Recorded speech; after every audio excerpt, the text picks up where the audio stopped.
যে কোনো সময় আওয়ামী লীগ রাজপথে সদর্পে ফিরে আসবে।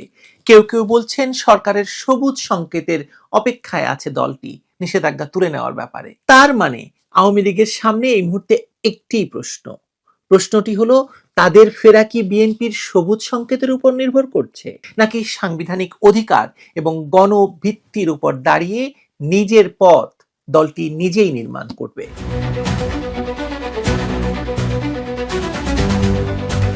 2024 সালের গণ অভ্যুত্থানে শেখ হাসিনা সরকারের পতনের পর ডক্টর মোহাম্মদ ইউনূসের নেতৃত্বাধীন অন্তর্বর্তী সরকার আওয়ামী লীগের সকল রাজনৈতিক কার্যক্রম নিষিদ্ধ করে দলটির নিবন্ধন স্থগিত করেছিল। সেই নিষেধাজ্ঞার আওতায় ত্রয়োদশ জাতীয় সংসদ নির্বাচনে অংশ নিতে পারেনি বাংলাদেশের সবচেয়ে প্রাচীন ও বড় রাজনৈতিক দলটি। কিন্তু 2026 সালের 12 ফেব্রুয়ারি একটি সাজানো নির্বাচনের মাধ্যমে ক্ষমতায় ফেরা বিএনপি নেতৃত্বাধীন সরকারের আমলে পরিস্থিতি নতুন মোড় নিচ্ছে। ঢাকা, চট্টগ্রাম, খুলনা সহ বিভিন্ন জেলা এবং উপজেলায় আওয়ামী লীগের কার্যালয়ে দলীয় নেতাকর্মীদের প্রবেশ, অবস্থান নেওয়া এবং কার্যক্রম খোলার চেষ্টা চলছে। এই প্রক্রিয়ায় কোথাও কোথাও পাল্টা দখল, হামলা এবং ভাঙচুরের ঘটনা ঘটলেও সামগ্রিকভাবে আওয়ামী লীগের হাইকমান্ড বিএনপি সরকারের কেন্দ্রীয় অবস্থানকে ইতিবাচক বলেই মূল্যায়ন করছে বলে খবর বেরোচ্ছে। ফলে দলটি এখন সরকারের পক্ষ থেকে নিষেধাজ্ঞা প্রত্যাহারের সবুজ সংকেতের অপেক্ষায় রয়েছে কিনা সেই প্রশ্ন বাতাসে ভাসছে। কিন্তু প্রশ্ন উঠছে, আওয়ামী লীগের মতো একটি ঐতিহাসিক দল কি প্রকৃতপক্ষে বিএনপির অনুমতির তোয়াক্কা করে? এই তোয়াক্কা করেই তারা রাজনীতিতে ফিরবে, নাকি জনশক্তির উপর ভর করেই এই দলটির পুনরুত্থান ঘটাবে?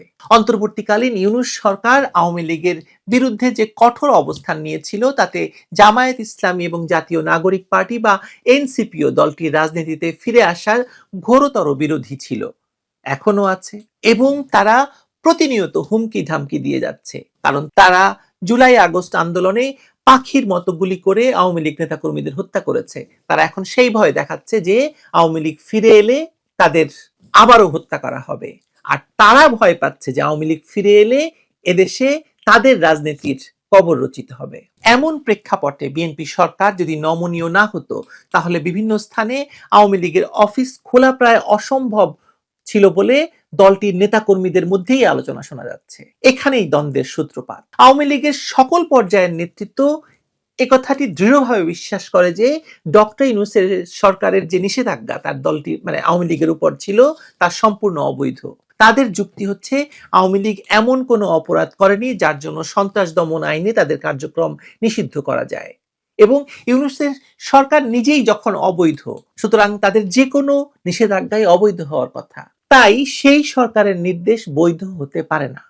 এই অবস্থান থেকে আওয়ামী লীগের সভাপতি শেখ হাসিনা গত 24 ফেব্রুয়ারি দলীয় বৈঠকে স্পষ্ট করে বলেছেন যে তারা আশা করে বর্তমান সরকার এই অবৈধ নিষেধাজ্ঞা প্রত্যাহার করবে, আর যদি না করে তাহলে আওয়ামী লীগ নিজস্ব সিদ্ধান্ত নিয়ে কর্মসূচি ঘোষণা করবে।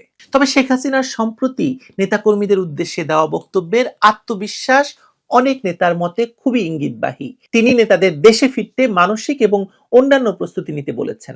7ই মার্চ, 17ই মার্চ এবং 26শে মার্চের মতো ঐতিহাসিক 3 দিনে কর্মসূচি পালনের নির্দেশও তিনি দিয়েছেন। এসব নির্দেশনা বিশ্লেষকদের মনে করিয়ে দিচ্ছে যে আওয়ামী লীগ আসলে 2 সমান্তরাল পথে হাঁটছে। একদিকে তারা মাঠে সীমিত উপস্থিতি দেখিয়ে সরকারের প্রতিক্রিয়া যাচাই করছে, অন্যদিকে সরকারের না দেখা নীতি বা পরোক্ষ সহযোগিতা কাজে লাগিয়ে সংগঠনকে পুনর্গঠনের চেষ্টা চালাচ্ছে। আওয়ামী লীগ কোনো সন্ত্রাসী দল নয়, আওয়ামী লীগ কোনো জঙ্গি দল নয়, আওয়ামী লীগ নির্বাচন বর্জন করেনি, আওয়ামী লীগ নির্বাচন ঠেকাতে বিএনপি জামায়াত যা করেছিল তার কিছুই করেনি। ফলে আওয়ামী লীগ বাংলাদেশে মাঠে বাস্তবিক অর্থে শক্তিশালী অবস্থায় থাকা সত্ত্বেও এই নির্বাচনটিকে ঠেকায়নি, বরং বিএনপিকে বিজয় পেতে সহযোগিতা করেছে বলে অনেক বিশ্লেষক মনে করেন। এবং আওয়ামী লীগের ভোটের কারণে বিএনপি বিজয়ী হয়ে ক্ষমতা পেয়েছে, না হলে জামায়াত বাংলাদেশে বিএনপিকে হারিয়ে ক্ষমতায় যেত, তা হতো বাংলাদেশের জন্য ভয়ঙ্কর একটা ডিজাস্টার। সুতরাং এই পরিস্থিতিতে দলটির কার্যালয় খোলা এবং নেতাকর্মীদের জামিন পাওয়ার ক্ষেত্রে সরকারের অবস্থানই নির্ধারণ করতে পারে দলটির রাজনৈতিক পথ চলা কতটা উন্মুক্ত হবে। বিএনপি সরকারের দৃষ্টিভঙ্গি বোঝার জন্য দলটির শীর্ষ নেতাদের বক্তব্য খুব গুরুত্বপূর্ণ। বিএনপির মহাসচিব এক এক সময় এক এক কথা বলেন। মির্জা ফখরুল ইসলাম আলমগীর সম্প্রতি বলেছেন, আওয়ামী লীগের অফিস খোলা তারা চাননি এবং আইনগতভাবে নিষিদ্ধ থাকায় সেভাবেই এটাকে দেখতে হবে। অন্যদিকে দলের স্থায়ী কমিটির সদস্য মঈন খান বলেছেন, বিএনপি একটি উদারনৈতিক রাজনৈতিক দল, সবাইকে নিয়ে তারা রাজনীতি করে, প্রতিহিংসার রাজনীতিতে বিশ্বাস করে না। এই দুই বক্তব্যের মধ্যে পার্থক্য আছে। প্রথমটি আইনগত কঠোরতার ইঙ্গিত দেয়, আর দ্বিতীয়টি রাজনৈতিক সম্প্রীতি এবং উদারনীতির কথা বলে। বিএনপি এই দ্বিমুখী অবস্থানেই আওয়ামী লীগের জন্য কিছুটা স্পেস তৈরি করে দিচ্ছে। আবার অনেকে মনে করছেন বিএনপি একটা খেলা খেলছে, কারণ বিএনপি এবং জামায়াত এনসিপির মধ্যে মূলত কার্যত কোনো পার্থক্য নেই। বিগত 18 মাস ধরে এই যে বিএনপি, জামায়াত, এনসিপি এই 3 দলীয় শাসনে আওয়ামী লীগকে নিশ্চিহ্ন করে দেওয়ার সকল আয়োজন সম্পন্ন হয়েছে। যত মামলা হয়েছে, হামলা হয়েছে, প্রত্যেকটিতে, এমনকি 32 ভাঙাতেও বিএনপি প্রত্যক্ষভাবে অংশগ্রহণ করেছে। ফলে বিএনপিকে বিশ্বাস করার তো কোনো কারণ নেই। আওয়ামী লীগ সেটা করছে না। কিন্তু আবারও বলছি, আওয়ামী লীগ কোনো সন্ত্রাসী দল নয়, জঙ্গি দল নয়। আওয়ামী লীগ একটি নিয়মতান্ত্রিক গণতান্ত্রিক রাজনৈতিক দল। আওয়ামী লীগের আভ্যন্তরীণ সূত্রগুলো বলছে যে দলটি এখন পুরনো ভুলগুলো শুধরে নেওয়ার চেষ্টা করছে। যাদের কারণে অতীতে দলের ইমেজ ক্ষুণ্ণ হয়েছে, তাদের আর কোনো পর্যায়ে নেতৃত্বে রাখা হবে না। পুরনোদের বাদ দিয়ে পরিচ্ছন্ন ভাবমূর্তি এবং তরুণ নেতাদের নেতৃত্বে আনার পরিকল্পনা রয়েছে দলটির। শেখ হাসিনার নেতৃত্বে দল এখনো ঐক্যবদ্ধ থাকলেও দলের সম্পাদক মণ্ডলীর একাধিক নেতার ভাষ্যে নতুন নেতৃত্ব নিয়ে অবশ্যই ভাবা হবে বলে আভাস পাওয়া গেছে। সজীব ওয়াজেদ জয় আল জাজিরাকে দেওয়া সাক্ষাৎকারে ইঙ্গিত দিয়েছিলেন যে তার মা হয়তো আর সক্রিয় রাজনীতিতে ফিরবেন না। এটা হয়তো তিনি বলতে চেয়েছিলেন শেখ হাসিনা যুগের অবসান। কিন্তু আওয়ামী লীগের তৃণমূল পর্যায়ের নেতাকর্মীরা মনে করে যে দলকে আবার ফিরে এসে বাংলাদেশে রাজনীতি করতে হলে শেখ হাসিনার বিকল্প নেই। শেখ হাসিনাকে নিয়েই আওয়ামী লীগকে ফিরে আসতে হবে এবং তারপরেরটা পরে দেখা যাবে। আওয়ামী লীগের অনেক নেতা এখন মনে করছেন পরিস্থিতি বিবেচনায় শেখ হাসিনা পেছন থেকে দলের মূল চালিকা শক্তি হিসেবে কাজ করবেন। সামনে থেকে আসতে পারেন অন্য কোনো নেতৃত্ব, কিন্তু সেটাও আবার অনেক নেতা উড়িয়ে দিয়ে বলেছেন, না, এভাবে সম্ভব নয়, শেখ হাসিনাকেই হাল ধরতে হবে। আন্তর্জাতিক এবং আঞ্চলিক প্রেক্ষাপটও এই সমীকরণকে জটিল করছে। আওয়ামী লীগের বহু নেতা বিশ্বাস করেন ত্রয়োদশ জাতীয় সংসদ নির্বাচনে ভারত, আওয়ামী লীগ এবং বিএনপির মধ্যে এক ধরনের যোগসাজশ হয়েছে। ফলে বিএনপি অনেকটাই সহানুভূতিশীল থাকবে আওয়ামী লীগের প্রতি। নির্বাচনের পর বিভিন্ন স্থানে কার্যালয় খোলার ক্ষেত্রে বিএনপির সহযোগিতা প্রায়ই পাচ্ছেন তারা। এটা থেকে তারা এই ধারণা অর্জন করেছেন। আন্তর্জাতিক বিভিন্ন ফোরাম এবং প্রভাবশালী দেশগুলোর সহায়তায় নেতাদের জামিন পাওয়ার বিষয়টি সহজ করার চেষ্টা চলছে।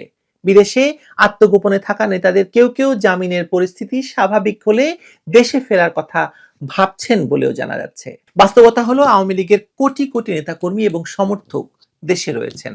দলটি তাদের বিপদে ফেলতে চায় না বলে তড়িঘড়ি করে কোনো বড় কর্মসূচি দিচ্ছে না। তারা বিএনপির অবস্থান পর্যবেক্ষণ করছে।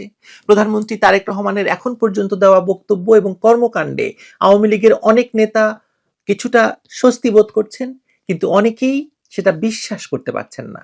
কারণ অতীত ইতিহাস খুব ভয়ঙ্কর। আওয়ামী লীগকে নিশ্চিহ্ন করার জন্য বিএনপি এবং জামায়াত 21শে আগস্টের গ্রেনেড হামলার মতো ঘটনা ঘটিয়েছে। তারেক রহমান দেশে গণতন্ত্র এবং আইনের শাসন প্রতিষ্ঠা করবে বলে বিএনপি মনে করে, ইতিহাসে নাম লেখাতে চাইছেন বলে বিএনপি মনে করে। তাই আওয়ামী লীগও মনে করে যে হয়তো কোথাও না কোথাও ছাড় পাওয়া যেতে পারে। কিন্তু সবকিছুর পরেও একটি মৌলিক প্রশ্ন রয়ে যায়, বিএনপি, জামায়াত এবং এনসিপি আওয়ামী লীগকে রাজনীতিতে ফিরতে দিতে চায় না বলেই বিভিন্ন স্থানে হামলা ভাঙচুরের ঘটনা আসলে ঘটছে। তাহলে কিভাবে ফিরবে দলটি?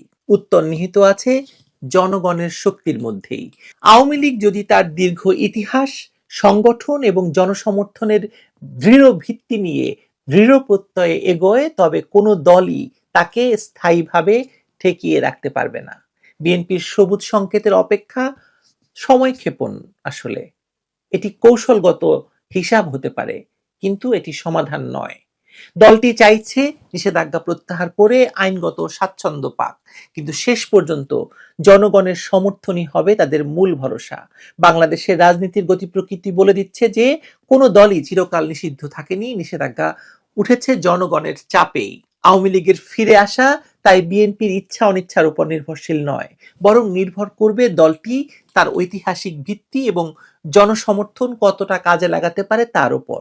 বিগত 18 মাসে ইউনূসের অপশাসন এবং দেশের ভয়ঙ্কর অবস্থায় মানুষ যখন ভাবতে শুরু করেছে যে আগেই ভালো ছিলাম, এবং তারেক রহমানকে এখনো মানুষ বুঝতেই পারছে না তিনি কি চান, কিভাবে দেশ চালাবেন। চাঁদাবাজি সম্পর্কে ইতিমধ্যে যে কথা বলেছেন তারেক জিয়ার মন্ত্রী, এবং বিদ্যুৎ নিয়ে তারেক জিয়ার মন্ত্রীরা যা বলছেন, তারপরে বাংলাদেশের শেখ হাসিনার শাসনামল যে ভালো ছিল তা এখন পাগলেও বিশ্বাস করবে। সুতরাং বাংলাদেশের মানুষের সমর্থন নিয়েই আওয়ামী লীগকে ফিরতে হবে। আমি কি দেখতে পাচ্ছি জানেন? আসুন এটা বলে আজকের মতো শেষ করি।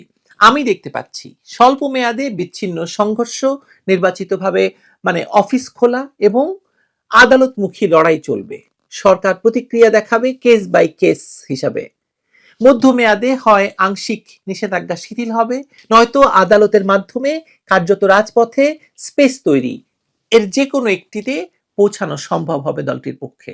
প্রতীকী মার্চ সূচিগুলো, যে 3টি তারিখের কথা বললাম, 7ই মার্চ, 17ই মার্চ এবং 26শে মার্চ, এই তারিখগুলোতে যদি বড় বাধাহীনভাবে পালিত হয়, আওয়ামী লীগ তাদের কার্যক্রম চালাতে পারে, তবে জেলা পর্যায় পর্যন্ত সাংগঠনিক তৎপরতা দৃশ্যমান হবে। উল্টো যদি প্রশাসনিক কড়াকড়ি বাড়ে, আওয়ামী লীগ সম্ভবত নাগরিক প্ল্যাটফর্ম, আইনি সহায়তা নেটওয়ার্ক এবং আন্তর্জাতিক মিত্রতার উপর বেশি জোর দেবে। সবকিছু মিলিয়ে আওয়ামী লীগের প্রত্যাবর্তনের কেন্দ্রবিন্দু হবে জনগণের শক্তি এবং সাংবিধানিক অধিকারের স্বীকৃতি। বিএনপির সবুজ সংকেত আসলে কিছু নয়। হয়তো বিএনপির সবুজ সংকেত দিলে ভালো, না দিলে সেটা একটা আরো ভয়াবহ অবস্থার দিকে যাবে, কিংবা যদি দেয় বিএনপি সবুজ সংকেত, সেটাও হবে একটা সহায়ক বাতাস।